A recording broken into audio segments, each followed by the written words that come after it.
To look at the camera or look at you. Well, you can look wherever you'd like, Gigi. I'm here with Gigi Mederos. The second, is this the second guest artist? Second guest artist. Our second guest artist at the Khan Studio Good Morning Gloucester Gallery. Here on, what is the address here? 77, Rocky Neck. 77 Rocky Neck Ave, right next on Madfish Wharf. And Gigi is she has a really sexy accent. Wouldn't you say it's a cow? She's got this little rolling tongue thing. Super sexy. Right? Is that? Absolutely. Oh, you got the neck thing going like Oprah too. You give it the little neck thing. Yeah, it's the mixed blood. Oh, really? So. She's a spicy meatball. This one.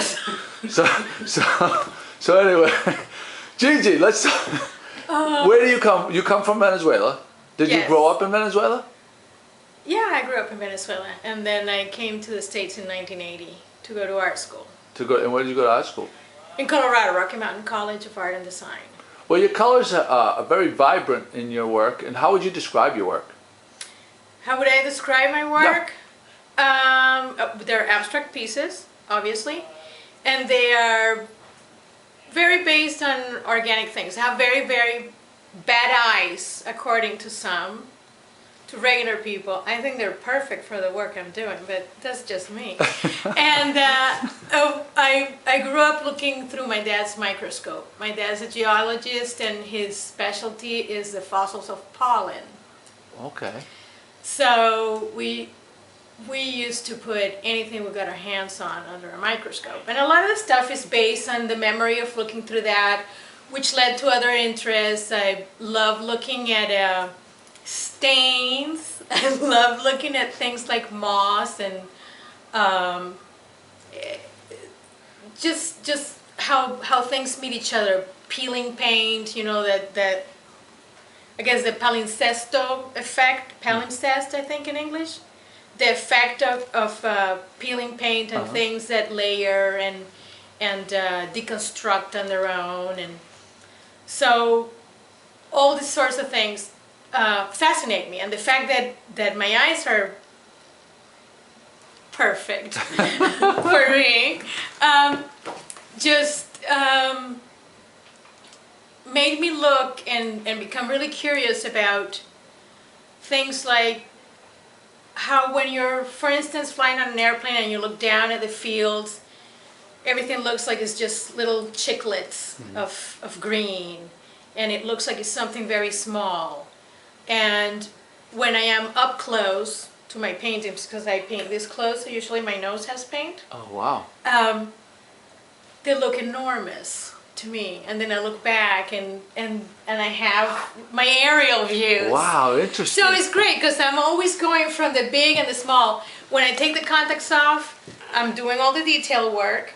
And then when I put the glasses, the Coke bottle glasses back on, then I'm able to see what my whole piece looks like. But I'm able to go very detailed, and it's one of the reasons why all these pieces are building up, because eventually I would love to turn many of them into just immense pieces of works. Wow. Because that would be my way of bringing the viewer exactly into where I am when I'm this close, and there's no peripheral vision except the color and the shape and the lines. Now the way you describe all this, is this something that is totally unique to you, or is this something that you studied and is like part of some type of art movement or something that had already existed? Or is this totally what you have thought up, and this is the way your process? Well, the process is uniquely mine. I'm sure, a lot of people look at pieces that have the concentric markings and they think of Gustav Klimt, and whose love I worked, and it's very decorative. And I'm not ashamed to say it. My work is very decorative too. It would look good anywhere, right? That's right. But of course, I have influences. But yeah, what I'm thinking, the micro, the macro, all this stuff, and you can read my statement too. Yeah. Since I put so much work into it. Oh, okay. And she's great. Yeah, of course, the work is uniquely mine. The process is uniquely mine. There are a million influences. I'm sure that that if you really analyze it and But your process, I've never heard of this, like working so close to the canvas and then stepping back. it's gotta and be everything else. uniquely mine because the eyes are uniquely mine. Legally blind without the contacts. Wow. So Well, there you go. yeah. Jeez, maybe I should poke my eyes out and I could be an artist. No, they can't come out because then you can't see it. This, I mean, the colors are So- really stunning and beautiful. And I work many pieces at a time. Very often what I will do is create the base of a painting, or in the case of the hybrids, the ones that have the combination of media and technique, what I'll do is I will go on a printing spree. Okay. And I will go completely mad and print a lot of backgrounds, different colors, use different printing plates. I don't use metal printing plates, and I don't use a printing press. It's all, I have a strong right arm. I can't imagine what your palette must look like to do all these different things all at the same time. Your palette must be like this wild palette. My palettes are CDs, old CDs. What do you mean? Well, remember I'm painting this close, right? Yeah. So if you have a big palette, you're here and you have to keep dipping your brush Right. towards your waist.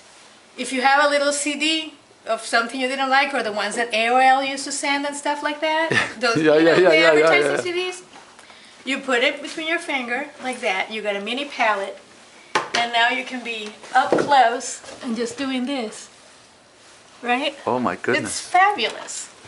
She's an artist on so many different levels. She like totally thinks outside of the box. Have you heard that before, or is that your idea also? I've heard the expression outside of the box, absolutely. No, but I'm talking about using the compact disc, the CD. Oh, the compact disc thing, I don't know if somebody else uses it. I'm sure somebody else does. But you thought of that on your own? I just grabbed that CD once and I was grabbing it and I thought, that's something we can do with a CD. You know, I mean, Brilliant. It's something so simple, but it's so brilliant. But I'm all about working with what you got. Yeah. Okay? Mm-hmm. That's my philosophy of life. All right? Yeah. You don't need what you don't have. There you go. Okay? So I always look for other ways to use whatever it is I have. So, you know, it's like people were saying, oh, honey, you got to get the eyes operated on. You know, they do these great things with laser nowadays. And it's like, what for? I wouldn't be able to do what I do the way I do it. Right. So. Wow. Amazing. Really amazing. Yep.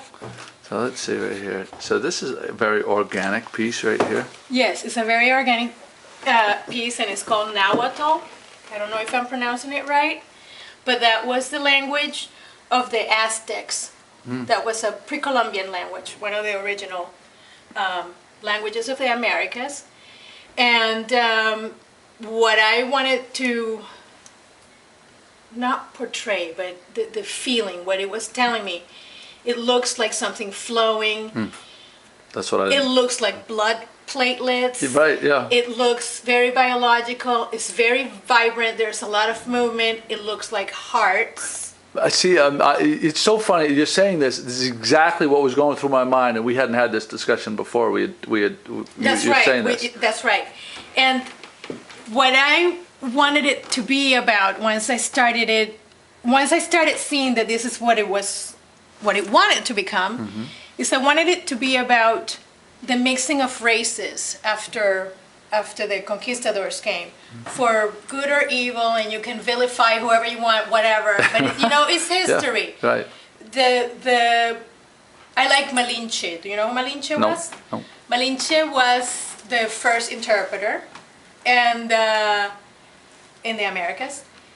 She also had a child with Cortés. She was also an advisor of his, but in many places is considered a traitor because she helped him, and you know, the Cholula massacre, whatever, and in a way I think she was trying to avoid an even bigger massacre. Didn't work out, whatever. But I wanted to show sort of like the big mix that creates the Latin American people. And I went with that because I wanted it to be about the beginning, about how it started. And she was she had a child with him, so the first mestizo. These are things that mean something to me. And maybe it's abstract work, but there's always a story behind each one of the paintings. Yeah.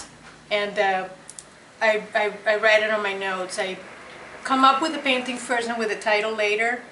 Sometimes, like in this one, I knew once I saw the heart that I wanted it to be about blood flowing, but I didn't want it to be a red painting.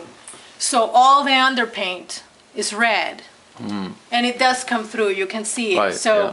I figure it comes through when it gives you a feeling of, veins and vascularity and Platelets. yeah, and the platelets. Love the platelets. Gotta love the platelets. They're beautiful. Absolutely, yeah. So Gorgeous. Yeah.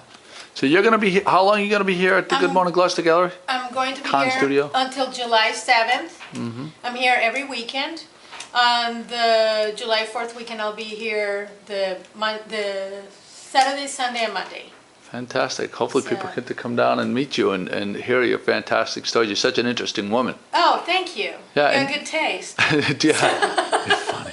Do you have a website? Yes, I do. www.adrianamederos.com. Yeah, good luck with that. You know what? If you Google Gigi Mederos, Okay. you'll find it. That's Mederos without an I.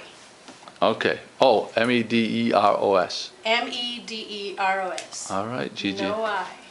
You're the best. Thank you. We'll see you around the gallery. Yes, you will. Bye-bye. Bye-bye. Thanks.